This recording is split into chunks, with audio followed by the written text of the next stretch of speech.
তোমরা সবাই কেমন আছো? আশা করি তোমরা সবাই খুব ভালো আছো। আজকে আমি আবার একটা নতুন রেসিপি নিয়ে চলে এসেছি।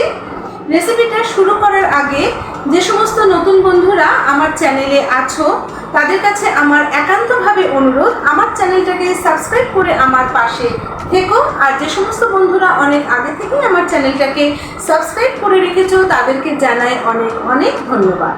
তাহলে চলো রেসিপিটা শুরু করা যাক। তো বন্ধুরা, আজকে আমি তোমাদের সঙ্গে কাঁঠাল দানার ভর্তা রেসিপিটা শেয়ার করব। তার জন্য দেখো আমি এখানে কয়েকটা কাঁঠালের দানা নিয়ে নিয়েছি। খোলা সমেত দিয়ে এটাকে শুকনো খোলায় আমি একটুখানি নেড়ে চেড়ে নেব। তো দেখো খুব ভালো করে শুকনো খোলায় প্রথমে এটাকে আমি নেড়ে চেড়ে নিলাম। এবার খোসাগুলোকে আমি ছাড়িয়ে নেব। তো দেখো খোসাগুলো ছাড়িয়ে নিয়েছি। এবার হামালদিস্তাটা দিয়ে আমি খুব ভালো করে একটু থেতো করে নেব। ঠিক এইরকম ভাবে আমি থেতো করে নেব। এবার কড়াইয়ের মধ্যে সামান্য একটু সর্ষের তেল দিয়ে দেবো। তেলটা আমি একটু গরম হতে দেব।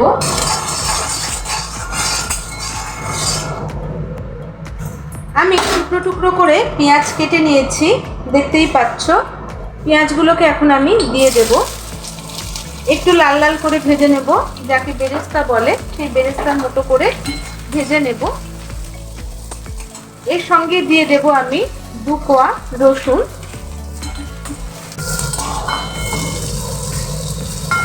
দেখো ব্রাউন কালার হয়ে এসছে। এখন আমি দিয়ে দেব একটা কাঁচা লঙ্কা।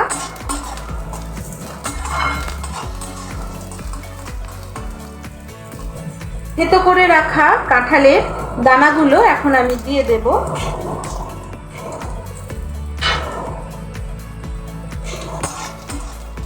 গ্যাসের ফ্লেমটাকে আমি লোতে রেখে দিলাম।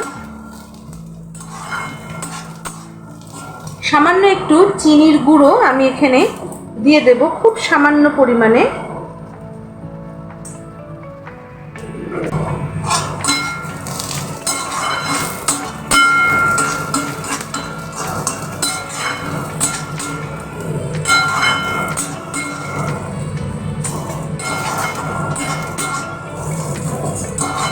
ভাজা আমার হয়ে গেছে, গ্যাসটাকে এখন আমি অফ করে দিলাম। দিয়ে মিক্সিং জারে আমি ঢেলে নেব। দেখতেই পাচ্ছ সবটা আমি ঢেলে নিয়েছি। এবার এটাকে খুব ভালো করে মিক্সিতে আমি পেস্ট করে নেব। তো দেখো বাটা আমার রেডি। এবার সামান্য কাঁচা সর্ষের তেল ওপর দিয়ে আমি দিয়ে দেব।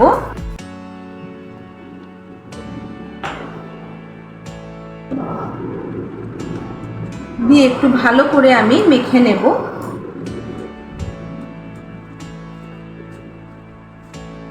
গরম ভাতে খুব সুন্দর লাগে খেতে। অবশ্যই তোমরা রেসিপিটা বাড়িতে বানিয়ে খাবে। কমেন্ট করে আমাকে জানাতে ভুলো না কেমন লাগলো। রেসিপিটা ভালো লাগলে অবশ্যই একটা লাইক দিয়ে আমার চ্যানেলটাকে সাবস্ক্রাইব করে রেখো।